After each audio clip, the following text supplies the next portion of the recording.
Welcome, welcome, welcome. This is According to Callus. And I had a contact malfunction there, so we are on number two. And the title is going to be, what is more likely, number 3, stop or you'll destroy the earth. So, we've heard for, decades about impending doom and the end of the world. Yet we're still here. So what's going on? What should we do about it? Should we really be concerned?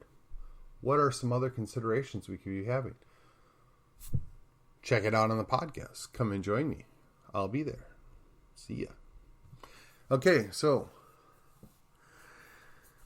now, for those of you that I don't know personally, I will let you know that not a big fan of toxic waste. Not a big fan of lazy disposal efforts. Not a big fan of greenwashing. Not a big fan of a lot of things that our country, our world does to get energy. We have a waste disposal problem, but we have a use problem. And honestly, I don't know that there's a simple or easy solution for it. But I do know if we were to stop, right? If we go shut off the nuclear power plant, we just phase out those coal generation plants, turn off the natural gas, that we're going to revert to a pre-industrial society. And there was a lot of people that actually maybe want that in the higher echelons of society. But for you and I and the rest of us common folk, the reality is that even with the shortcomings we have now, and even with some of the wasteful things we do now, we are a whole lot more better off. And I don't believe for 1 second that stopping a nuclear power plant, a natural gas plant, or maybe even a coal plant is going to solve the problem. Let me tell you why.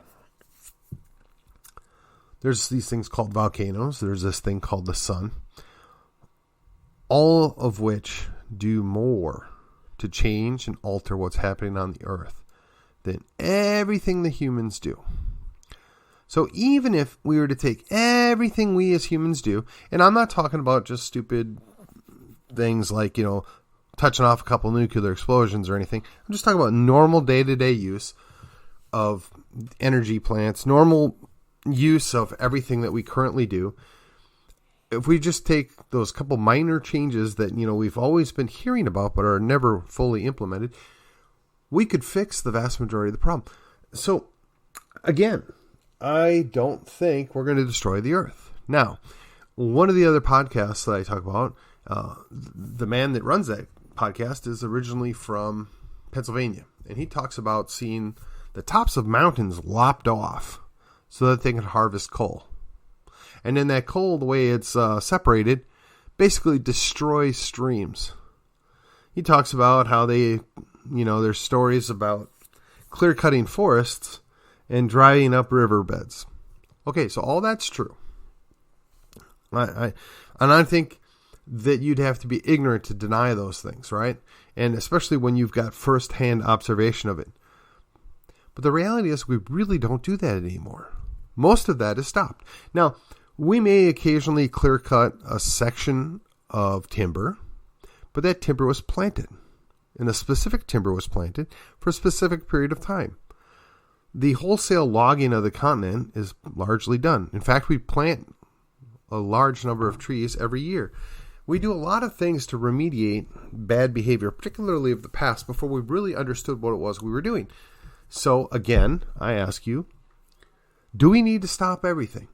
Now, another consideration is if you've ever seen pictures of New York from the turn of the century, and that by the turn of the century, I mean the turn of the 18th to the 19th century, early 1900s, when they had horses going down all the streets, and they had all the waste, and all the flies and bugs and creepy crawlies and, vermin roaming the streets.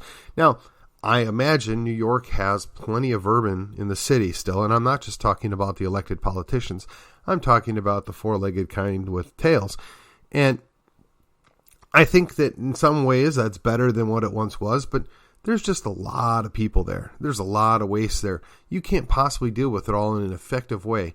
Perhaps maybe the problem is the centralization of the people. Maybe there's no good reason to have 8 or 9 million people living in an area that is so compact. Yet it's it's repeated in many other areas of the world.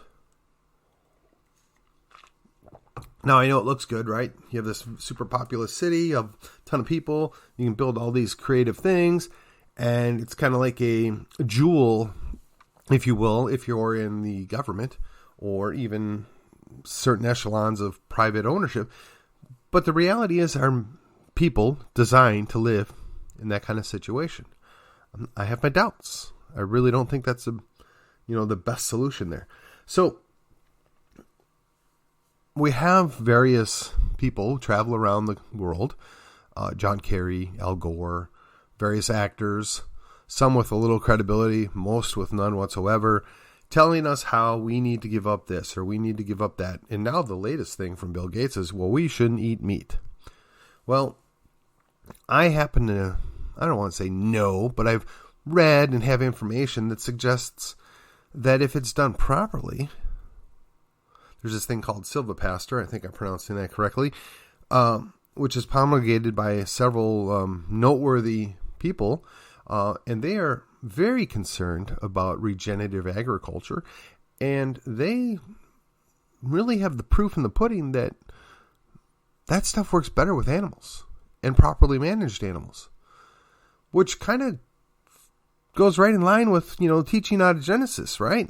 So I'm kind of at a point in my life where I'm just no longer concerned about that, short of going back to wholesale poor practices of, over a century ago, or touching off a couple nukes. I really don't buy that anymore. And then when you fully understand what it is that the sun brings to that, what the sun does on Earth, just the difference in intensity of solar storms on the sun changes everything that's happening on Earth. Heck, the orbit of the moon probably has far more to do with the weather and climate on Earth than anybody considers, because it controls, or at least modifies, the way tides work. And those two bodies that are not even on the Earth have far more to say about it. And then when you consider the Earth itself, whether it's a volcano, whether it's a naturally occurring earthquake, whether it's,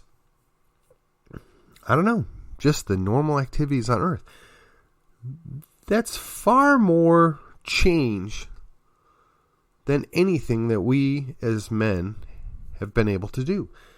Yet, we are constantly told that we need to stop or we're going to destroy everything. We're going to stop and we're all going to die. Now, you would be foolish to ignore that we have had done things that are slow to recover, that have caused temporary damage, that have displaced people, that are not good, yes, but we're not going to destroy the Earth. I just don't believe it. So the question, right, what is more likely? We stop everything that we're doing. We stop progress. We revert to the technology of a century ago. And heck, we'll even go all in and say we go the Bill Gates route and reduce the population by 90%. Never mind how we get there, just that's what we need. Would you prefer that outcome? Or would you prefer the outcome that is entirely possible?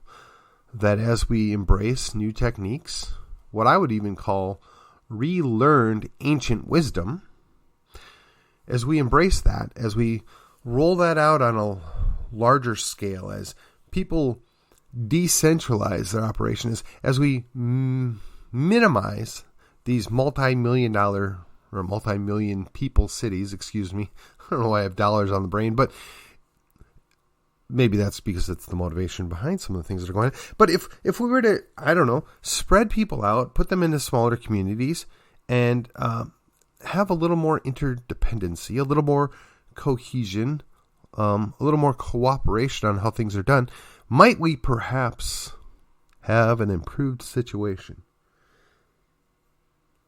Do you really think we're going to destroy the earth? So that's the scenario, right? Do we stop everything and save the earth, or do we ignore the doomsayers, the charlatans that fly around on jets telling us how we have to give up eating steak?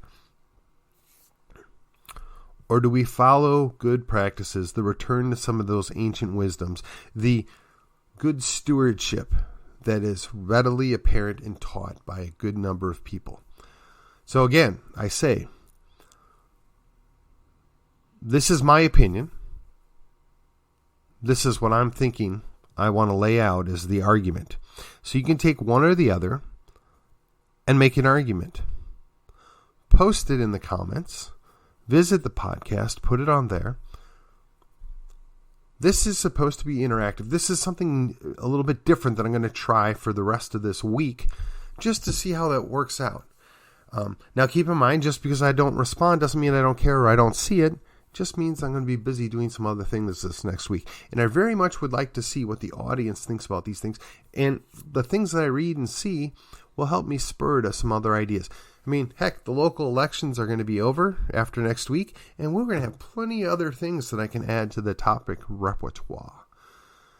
Well, folks, this was episode 50 of According to Callus, and I will see you on the other side. As a post note, before I actually go away here, let me just say it has been my pleasure pumping out these 50 episodes.